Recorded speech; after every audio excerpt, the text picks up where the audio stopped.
Hi classmates, my name is Darby Suval and here we are for our week 1 discussion post with the prompt of reviewing and analyzing the content that was in those 4 YouTube videos to talk about supports that can be used for both English language learners and students with 504s or IEPs. And I am currently in a long-term substitute position for a 3rd grade class. And so I'm just going to go ahead and give you some examples of ways that I support both of those types of students in my classroom right now.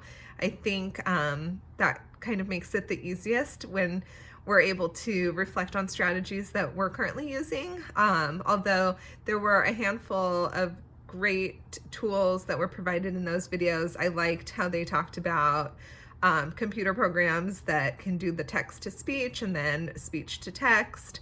The differentiated instruction, obviously that's great because I think that oftentimes, for myself at least, I do that almost subconsciously. Like as I'm watching these videos, I'm like, oh yeah, I do things like that.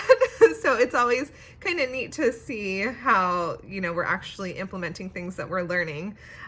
So something that I did think was neat though that I was learning about with the sentence frames, because I really don't have necessarily English learner students in my classroom.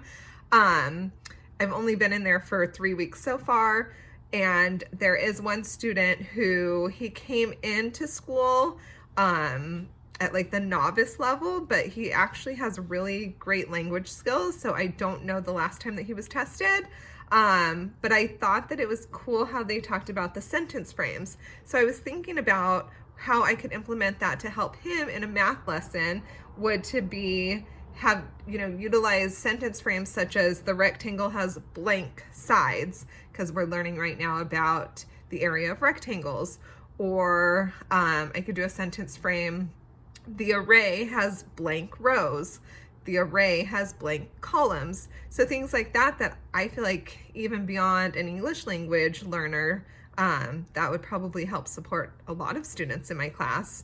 And then I think for kiddos with 504s or IEPs, what I generally do already is when they were talking about the flexible grouping, a lot of my math lessons, the instruction does go from whole class to small group to elbow partners, and then to independent. So without even I guess consciously realizing that I was doing that flexible grouping.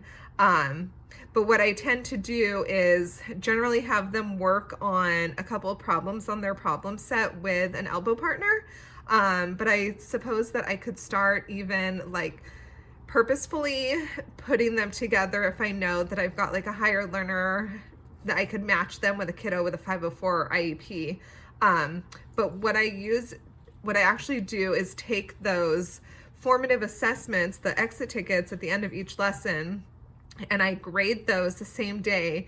And then the next day, I pull all of my kiddos who I can tell have only scored maybe a 1 or a 2 on their exit tickets, so they're not showing that they have that mastery of the concept, and I pull them into a small group to work with me to review and go over the exit ticket together to reiterate the lesson, while I have the rest of my class working on a program called Zearn. It's a math program that our school has. So it's on their Chromebooks and they can do that independently, and that follows right along with the lessons that we're learning, and it goes at a pace of their understanding and comprehension. So I think that those are some things that I could do, or I seem to already do, to help, with those high-risk learners, students with ELs, or, EL students, or 504 and IEP. So yeah, I'm looking forward to this course and hope you all have a wonderful week. Thank you.